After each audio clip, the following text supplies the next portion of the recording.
Hey guys, welcome into the PuggoReborn channel. Today I'm going to be talking about my top 10 most valuable recruits. I ended up doing a longer discussion video with PuggoRedemption. We ended up going back and forth through our top 10 and had, like I said, in-depth discussion about why somebody ended up making the list at where they did. So I highly suggest going to that video. It'll be in the description below, as well as PuggoRedemption's top 10. It's only like 12 minutes long, so you can check that out as well. We did do a criteria. It's going to be number 1, stats/roll, 2, cost, 3, time of value, and number 4, events. That way it's not just based on our opinion. But there is a disclaimer to all this. This whole thing is in part our opinion. It's also in part the list that you can see below. And just check that out. Make sure that don't take it to heart if there's something that you're like, that is ridiculous, these guys don't know what they're it's all personal opinion. So with that, in the comment section below, let me know your top 10 most valuable recruits. How would you rate it? And if there's something you would change, or maybe we changed your mind on, let us know in the comments below. Everything else is going to be timestamps below for each one, so you can check that out as well. Starting out, let's get into the honorable mentions. Just going to roll through that. More discussion in the long discussion if you want to look at that. So number 1 would be the Monk, number 2 Bastard, and number 3 Witch Hunter, which is kind of controversial because I talk up Witch Hunter pretty heavily. But again, I go over that in the other video. So number 10 is going to be Farmhand for me. The pros to it is simply this: cost efficiency. They are very, very good in price, so that's obviously the positive there. The high fatigue, so you can slap armor them at any point in the game, depending on how far you are. If you're in the late game, ultra late game, you can just get them as fodder, or if you find one that you really like, you can do it that way. The other thing too is they have fairly good events. The one event that I always think about is the Baling Hay. That's +2 to +4 for the actual melee attack, so there is definitely positive there. The cons, however, is quality isn't always quantity. You can buy a bunch of them, doesn't mean they're all going to be good. And it can be, again, it can cost a bit. Not the most efficient leveling up. They don't have like the greatest stats in the world to be putting in. It's a matter of where the stars are going to be when you're playing it, when you buy one of the brothers. And finally, I'm eyeing on late game brothers, so that's what I'm looking for. All right, number 9. Number 9 is the Brawler. Pros to this is great starting stats, really a higher end brother for what you get buying starting out, at least in the game. The other thing is they're very cost effective, they're on par with the farmhands, and finally not hard to find. You can find them just about anywhere. However, on the con side of it, they have several poor events that can be really annoying throughout the game. Not terrible, they're not game breaking or anything like that, but it does get kind of annoying early on. The daily cost starting out is kind of a pain in the butt as well. 13-15 crowns is really where you're at, so that can kind of vary, but it adds up when you start buying a bunch of them. And plus there's better choices in my opinion in terms of the cost point. Yes, they're on par with the farmhands, but I feel like at some point you're looking for something with a little bit more oomph, which I will give one later on. Number 8 is the Raiders. Pros: comparable to the Hedge Knight. Now granted, guys, I understand they are not Hedge Knights, okay? I'm not saying that, but a lot of their stats are very, very close in terms of the melee skill, in terms of the defense, even in terms of I guess you could not really the fatigue, I guess in part kind of the fatigue. The other thing too is that they are a great starting price. I found them for around 2,000 crowns. I found them at 5,000 crowns. At certain points of the game, it can be really helpful. For instance, my next pro can find fairly early. So, 30 days, the earliest I've ever gotten was 30 days. And that is amazing. It's a very, very template type of brother that you can ride off into the sunset, right?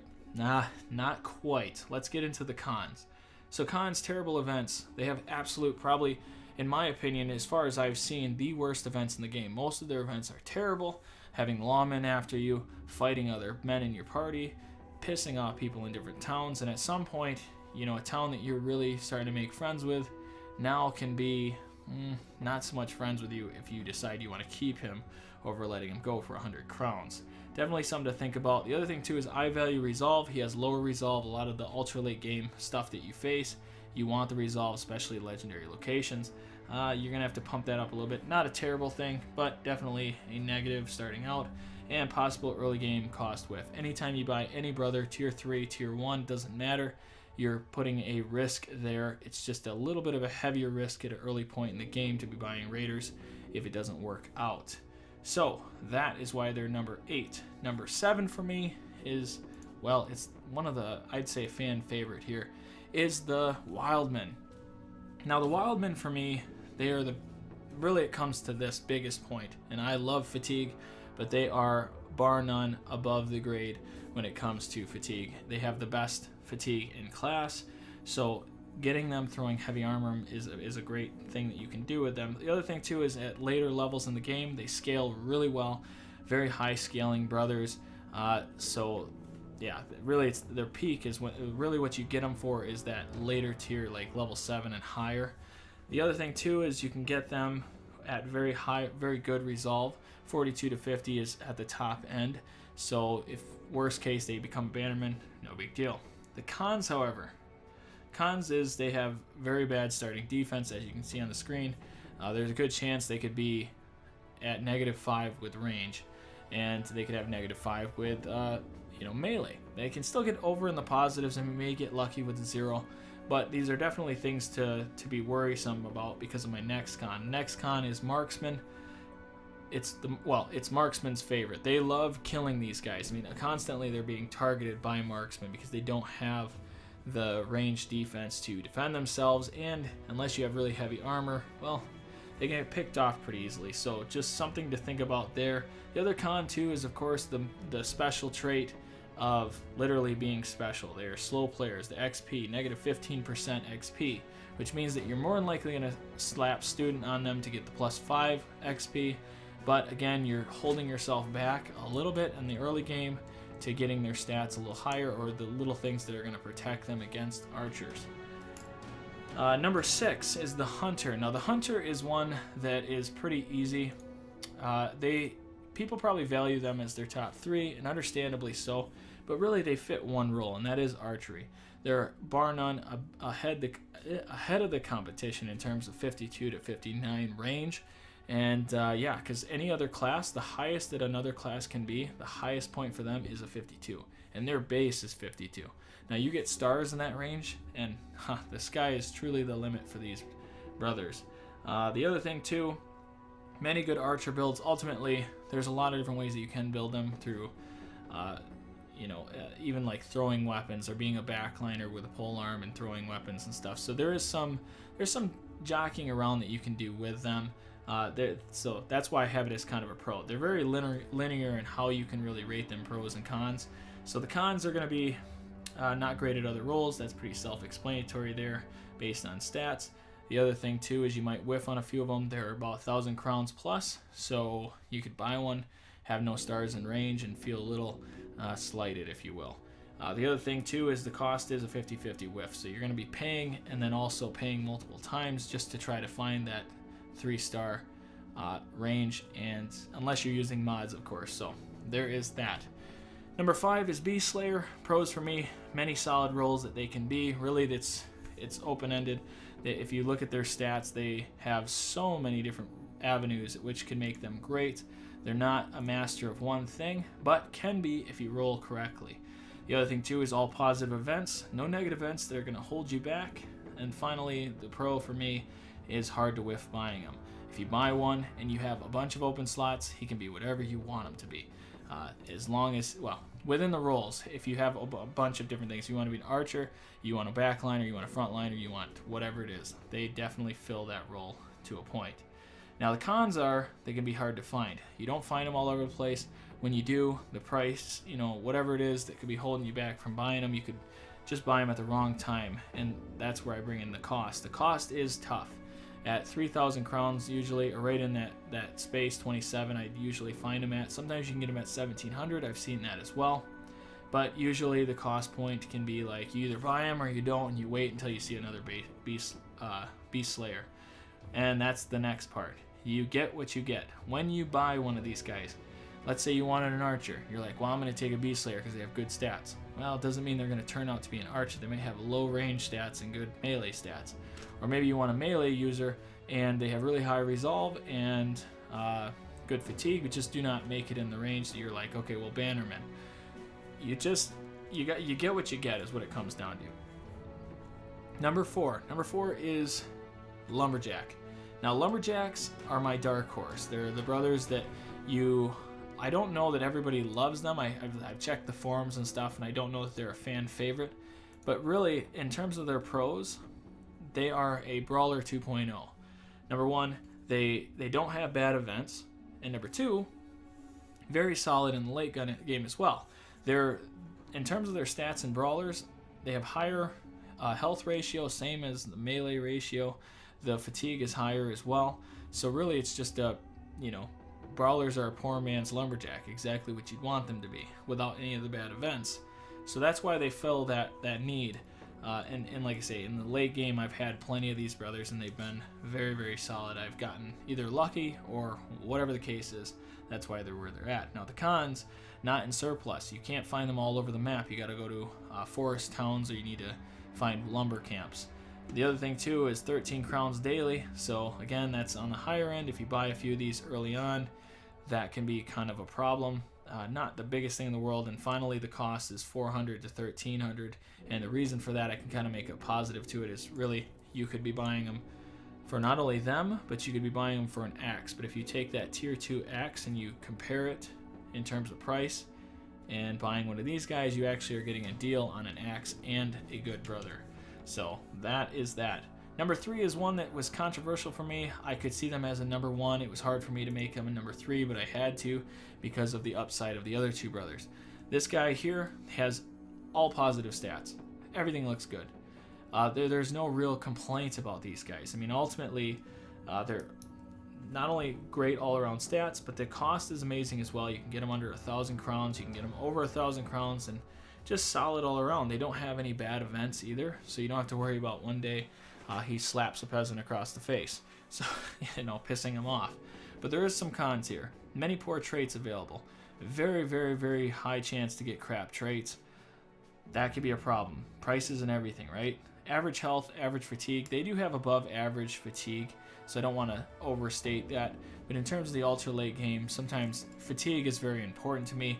So is the health, and I find that every time I buy these guys, they're like 50 to 52 health. It's just random. Again, that's a personal preference thing that I've had with these guys. So that's why they're in my number 3. Now, number 2 is, again, probably the shining armor. I'm sure you understand. The Hedge Knight. Hedge Knight is a brother that has the highest chance as the top frontliner. Most people play the game and they always have their eyes set on Hedge Knight. I need a Hedge Knight. I need a Hedge Knight. When you see a Hedge Knight on the field, you fear the Hedge Knight. You see where he's at all times on the battlefield. Maybe because of the shiny armor, I don't know. But the point is that they do come with amazing stat. Upper echelons in terms of stats across the board. Definitely worth a buy. The other thing too is the other pro is high star placement. Absolutely love that. You can get them anywhere. If you look at the talents excluding range and initiative, so you can throw it on any of the other stats. I think there's 6. Yes, there's 6 other stats now that you would be putting into that you have a chance at 3 of the stars, 3 separate stars in 6 different traits. You have a good chance of getting them in the traits that you want them to be. So that is definitely positive. Otherwise, very high potential, as we've already been talking about. They are the upper echelons. You could have your best brother and then have a Hedge Knight that just seems to rival him.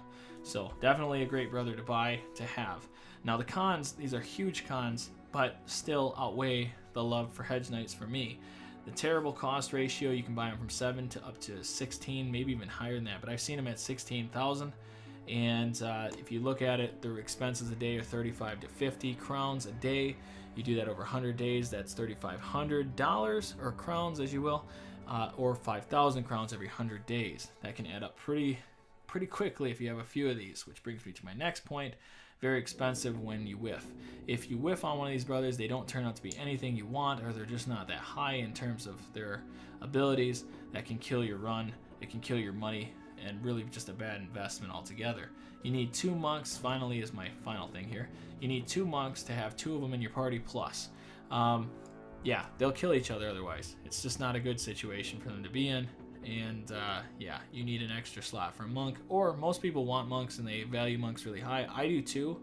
It's just, I get monks mostly because, and this is just personal preference, because I understand the high events, but I get them so I can have more hedge knights. All right, so number 1 on the Puggo Reborn list is the Squire. The Squire is my number 1, guys. I absolutely love this class. He is the Militiaman 2.0 with way better things, I feel like. So ultimately, greater stats, greater cost ratio. You can find them at 800. I've found them at 700 crowns, and their stat ratio is just a bit higher, so they're on par in terms of the cost and what they can do in terms of their stats to a militia, but ultimately edge it out with better chances with the next part here. Very few negative traits. If you look at the traits at the bottom there, excluded traits, all of them are bad except for Weasel, and Weasel is not considered the greatest good trait. So definitely use that to your advantage. You have a great chance to have all the positive traits in the world. Definitely love that. Finally, the great potential for multi-class. Usually you're going to get a fighter either way, but if you want to have a thrower or you want to have a polearm with archery, you can do that as well. Finally, the fatigue and the resolve, you can end up making him a bannerman if you really want to. But then there are some cons, and I'm not going to lie about this. High daily wages, you can get them around 20 crowns a day. Now, 20 crowns a day, 2,000 every 100 days, just starting out, that's a pain in the butt, guys. That can really cut down the pocketbook, right? So if you're starting out your company, you have 2,000 crowns, hey, there's an easy Squire to pick up. Just remember, it's going to add up in the end. But ultimately, you can make it work if you really want to. Just stay on top of it. The price point at high ratio, you can find them at close to 3,000, and the reason is because of their gear that really pops them a little higher, which kind of sucks because then it moves you away from like getting the militiamen, which is my final con. Some people would rather have militiamen or militia simply because they're cheaper and it's twice as Squires are twice as cost effective compared to militiamen at 9 crowns per day. So anyways, guys, that's going to be my top 10 list for the most valuable recruits. Again, let me know your guys' thoughts in the comment section below. Don't forget to like, subscribe, and also, yeah, let me know what other top 10 videos you might want to see as well. And finally, trying to think, I thought there was something else I want to tell you, and I don't know. But anyways, everything's in the description below if you need to check out the other videos and want to get more in depth about it. So I will see you in the next one. Bye!